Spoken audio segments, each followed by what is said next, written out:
সিন্ধু সভ্যতা এটি আদ ঐতিহাসিক বা প্রোটো হিস্টোরিক সময়ের ভিতর পড়ে। সিন্ধু সভ্যতা বা ইন্ডাস ভ্যালি সিভিলাইজেশনের সময় মোটামুটি 2500 খ্রিস্টপূর্বাব্দ থেকে 1750 খ্রিস্টপূর্বাব্দ পর্যন্ত ধরা হয়। সিন্ধু সভ্যতার লিপি ছিল ভাব চিত্রাত্মক। সিন্ধু সভ্যতা সম্পর্কে প্রথম ধারণা দিয়েছিলেন চার্লস ম্যাসন 1842 সালে।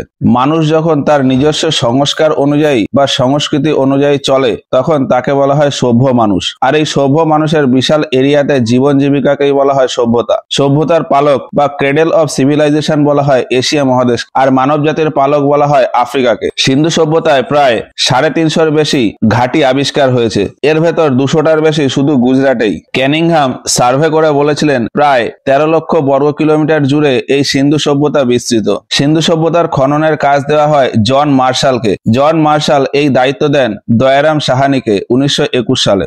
সিন্ধু সভ্যতার সবথেকে পশ্চিমতম স্থান হলো সুতকা-গেন্ডোর, উত্তরে মান্ডা, পূর্ব দিকে আলমগীরপুর আর দক্ষিণে দৈমাবাদ।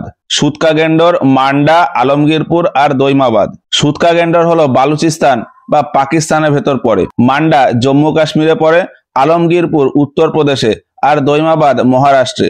সুতকা-গেন্ডোর হলো ডাস্ক নদীর তীরে, মান্ডা হলো চেনাব নদীর তীরে, আলমগীরপুর হিন্ডন বা যমুনা নদীর তীরে আর দৈমাবাদ প্রভারা নদীর তীরে। প্রভারা হলো গোদাবরীর একটি উপনদী আর হিন্ডন নদীও যমুনার একটি উপনদী। ভারতবর্ষে পুরাতাত্ত্বিক বিভাগ বা আর্কিওলজিক্যাল ডিপার্টমেন্টের সূচনা করেন লর্ড কার্জন। সিন্ধু সভ্যতায় প্রথম খনন হয় হরপ্পা, তাই এই সিন্ধু সভ্যতাকে হরপ্পা সভ্যতাও বলা হয়। হরপ্পা সভ্যতার খোঁজ করেন দয়ারাম সাহানি 1921 সালে। হরপ্পা ইরাবতী নদীর তীরে। এটি ছিল পাকিস্তানের মন্টেগোমারি জেলাতে। হরপ্পা সভ্যতা থেকে যে যে জিনিসপত্র পাওয়া যায় তা হলো কুমারের চাক, শ্রমিক আবাস, শস্য ভাণ্ডার, মাতৃদেবীর মূর্তি, কাঠের হামানদিস্তা অর্থাৎ উডেন মর্টার আর কফিন বা তাবুত। এখানে পাওয়া যায় RH-37 কবরস্থান, হাতির মাথার কঙ্কাল ও এক সিংহালা পশুর অস্তিত্ব লক্ষ্য করা যায়। সিন্ধু সভ্যতার বেশিরভাগ রাস্তাগুলোই ছিল পূর্ব থেকে পশ্চিম দিকে বিস্তৃত। সিন্ধু সভ্যতা ছিল শহরীয় অর্থাৎ টাউন প্ল্যান্ড।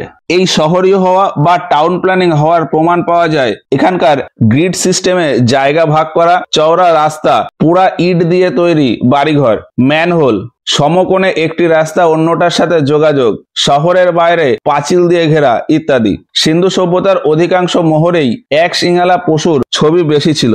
মোহরে সমস্ত ধরনের পশুরই চিত্র ছিল, শুধুমাত্র গরু, বাঘ আর ঘোড়া ছাড়া। সিন্ধু সভ্যতার সব থেকে উত্তরতম স্থান অর্থাৎ মান্ডা, যেটি জম্মু কাশ্মীরে অবস্থিত ছিল, এটি চন্দ্রভাগা ও বিতস্তা নদীর মাঝে অবস্থিত ছিল। এরপর মহেঞ্জোদারোর খোঁজ হয় রাখাল দাস বন্দ্যোপাধ্যায় দ্বারা 1922 সালে। মহেঞ্জোদারো ছিল সিন্ধু নদীর তীরে পাকিস্তানের লারকানা জেলাতে।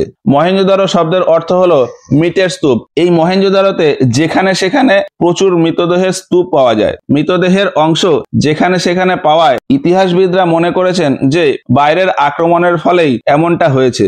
মহেঞ্জোদারোতে যে যে পুরাতাত্ত্বিক জিনিসপত্র পাওয়া গেছে তা হলো পুরোহিত আবাসস্থান, বিশাল স্নানাগার প্রায় 108 বাই 180 স্কোয়ার ফুট, একটি কেন্দ্রীয় শস্যাগার 200 বাই 150 স্কোয়ার ফুট, এছাড়া জলের কুয়ো, সুতি বস্ত্র, চওড়া রাস্তা, পশুপতি শিবের মূর্তি, ব্রোঞ্জের তৈরি ছোট ছোট নর্তকীর স্ট্যাচু, তামার স্তূপ ও সভাগার।